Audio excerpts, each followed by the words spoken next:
नमस्कार साथियों, मैं अविनाश दास आप सबका हार्दिक स्वागत करता हूं।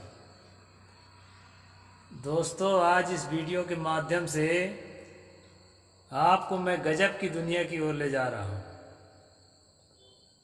आप देखना, कल्पना भी नहीं किए होंगे वो चीज़ मैं बताऊंगा, और किताब खोल के बताऊंगा, वैसे नहीं। हाँ साथियों, लेकिन अगर सब्सक्राइब नहीं किए हैं तो सब्सक्राइब ज़रूर कर देना और शेयर करना भाई अपने सभी साथियों तक, ताकि जो है धार्मिकों की वास्तविकता को सब कोई जान सके। एक जो रेशनलिस्ट होता है ना, एक जो एथिस्ट होता है, वो 1000 धार्मिकों के ऊपर भारी पड़ता है। इसलिए दोस्तों, खुद को तर्कशील बनाओ और अपने पीढ़ियों को तर्कशील बनाओ, वैज्ञानिक सोच वाला बनाओ। तभी जो है आपको जीवन की वास्तविकता, संसार की वास्तविकता और यहाँ तक कि भूल भुलैया में रखने वालों की वास्तविकता भी समझ में आ जाएगी। साथियों, बहुत वक्ताओं से सुने होंगे आप, मेरे से भी सुने होंगे कि एक ब्रह्मा नाम का भगवान है। वो कोई मामूली भगवान नहीं है। उसके बारे में कहा है, ब्राह्मणो अस्मुखमासीत् बाहु राजन्यकृता उरु तदस यद वैश्य पदभ्याम शूद्रो अजायत। यानी पहले से उसके मुख में ब्राह्मण था जिसको उसने उगल दिया। ब्राह्मण वश मुखमासीत, बाहु राजन्यकृता, बाहु से, इन भुजाओं से उसने क्षत्रियों को पैदा कर दिया। उरु तदस यद वैश्य, जो वैश्य है उसके जंघे में था। अब पदभ्याम शूद्रो अजायत, अपने पैरों से उसने शूद्रों को जन्म दिया। मतलब जो है, संसार में 4 तरह के लोगों का वर्णन है। वो चारों तरह के लोगों का जो बाप है या माँ है, कहना चाहिए माँ है कि बाप है, मैं क्या कहूं उसको, सबको उत्पन्न करने वाला भगवान परमात्मा। अब यहां मैं रामचरितमानस खोल के बैठा हूं दोस्तों। वो जो है, ये लंका कांड में एक बात मिल गई, इसलिए मैं आपको खोल के दिखा रहा हूं कि वो उस परमात्मा की दशा क्या है राम के सामने, उसको मैं आपको दिखाना चाहता हूं। ये दोस्तों, ये मझला साइड गीता प्रेस गोरखपुर के रामचरितमानस मझला साइज में आप जो है लंका कांड खोलना, और दोहा नंबर 110 से शुरू होता है। लंबा है, पूरी बात नहीं बताऊंगा, लेकिन 2-4 श्लोक जरूर इसका पढ़ूंगा। चौपाई, जनरंजन भंजन शोक भयम गत क्रोध सदा प्रभु बोधमयम अवतार उदार अपार गुणम मही भार विभंजन ज्ञान घनम। हे प्रभु, आप सेवकों के आनंद देने वाले, शोक और भय का नाश करने वाले, सदा क्रोध रहित और नित्य ज्ञान स्वरूप हैं। आपका अवतार श्रेष्ठ, अपार, दिव्य गुणों वाला, पृथ्वी का भार उतारने वाला और ज्ञान का समूह है। ये कह रहा है कौन? ब्रह्मा कह रहा है श्री राम से प्रकट हो के।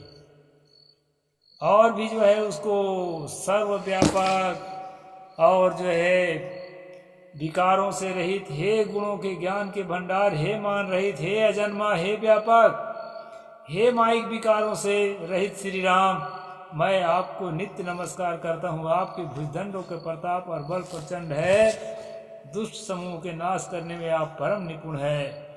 इस प्रकार अर्चना वंदना करता है दोस्तों वह ब्रह्मा, जो इनकी भाषा के अनुसार पूरे संसार का जन्मदाता है। वो अर्चना वंदना कर रहा है और कह रहा है कि विनय कीन चतुरानन प्रेम पुलकयति गात शोभा सिंधु विलोकत लोचन नाही अघात। कहते हैं इस प्रकार ब्रह्मा जी ने अत्यंत प्रेम पुलकित होकर शरीर से विनती की। शोभा के समुद्र श्री राम जी के दर्शन करते करते उनके नेत्र तृप्ति ही नहीं हो रहे थे। इतना भाव विभोर होकर के श्री राम के दर्शन ब्रह्मा जी कर रहे हैं।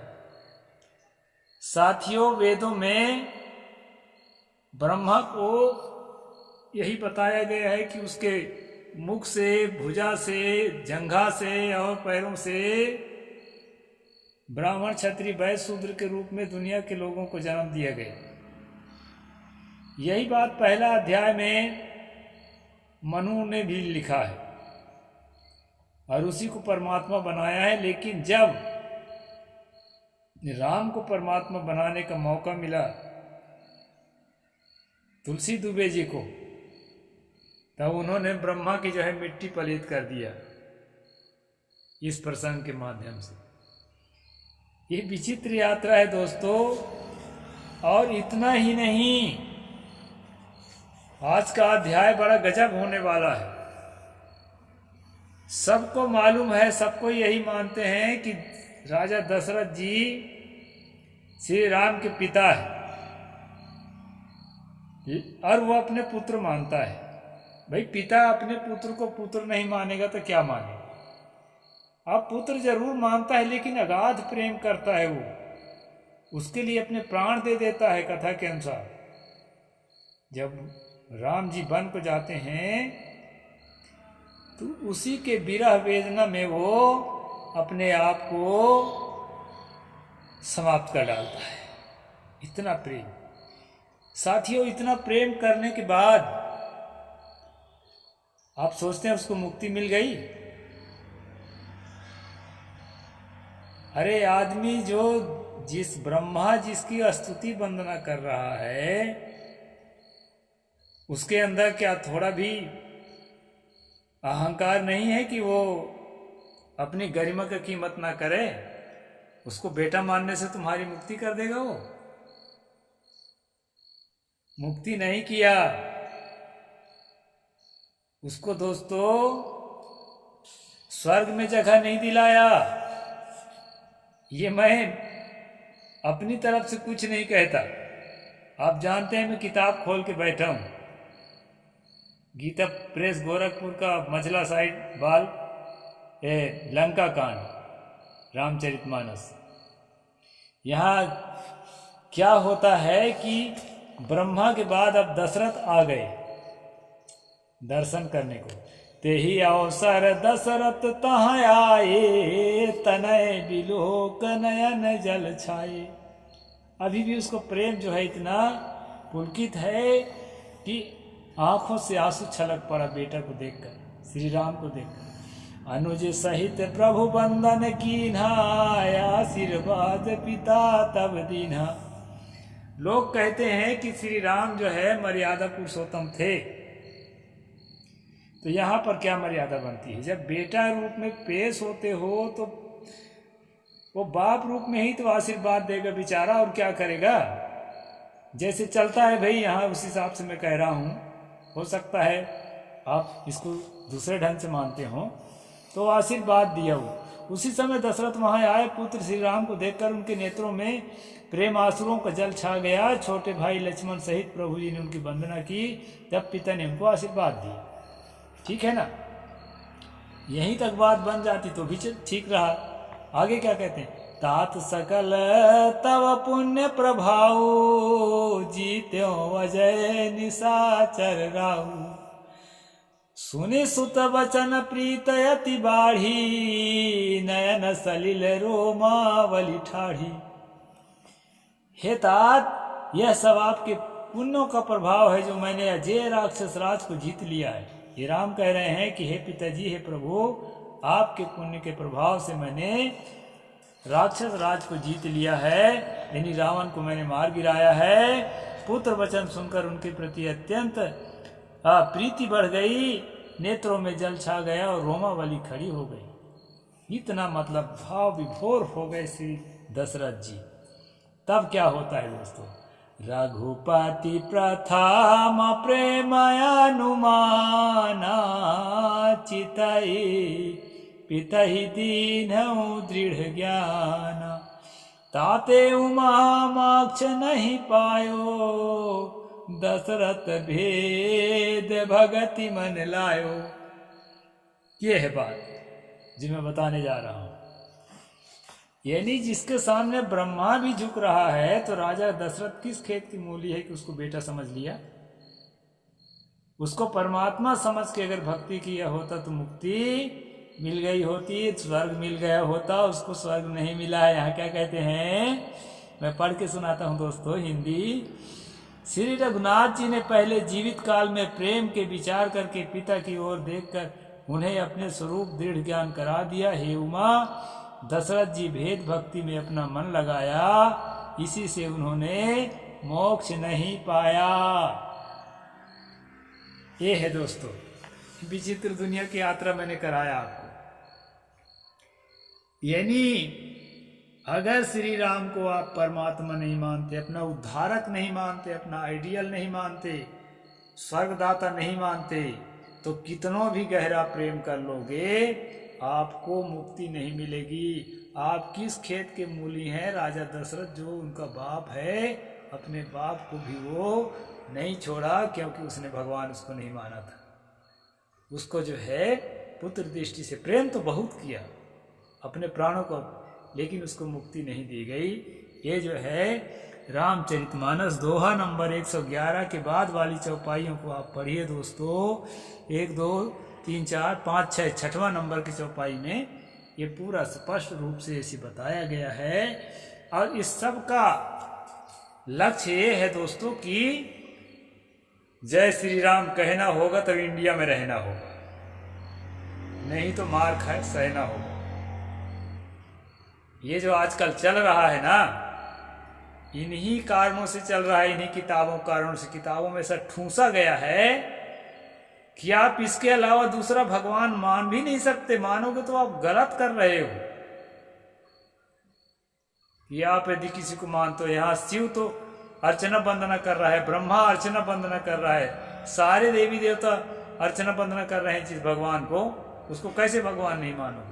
अब हमारे कबीरपंथी लोग, कबीरपंथियों में भी 2 धड़ा है। एक धड़ा ये मानता है कि राम कथा एक कथा मात्र है, कोई घटना नहीं है। और एक धड़ा ये मानता है कि घटना तो है, लेकिन वह कोई मनुष्य थे और तेजस्वी मनुष्य थे, अपने देश काल के अनुसार उन्होंने काम किया, प्रतिभाशाली होने के कारण प्रसिद्ध हो गए। इस प्रकार 2 धड़ा है दोस्तों। तो 2 धड़ा अपनी अपनी बात समझता है, लेकिन इन 2 धड़ा में से कोई भी धड़ा परमात्मा नहीं मानता। यहाँ तक कि राधा स्वामी परंपरा जो है वो भी कबीर विचारों से प्रेरित एक परंपरा है, उसमें भी श्री राम को परमात्मा नहीं माना जाता है। आप उनके सत्संग में जाकर देख लीजिए। और जो है ओम शांति एक परंपरा है, ब्रह्मा कुमारी परंपरा, वो भी हिंदुओं के ही अंतर्गत है। उसमें भी आर्य समाज एक परंपरा है, स्वामी दयानंद सरस्वती द्वारा चलाया गया। वो भी श्री राम को एक अच्छा मनुष्य के रूप में तो मानते हैं, लेकिन परमात्मा के रूप में नहीं मानते। तो कहने का मतलब है कितने लोग की मुक्ति होगी?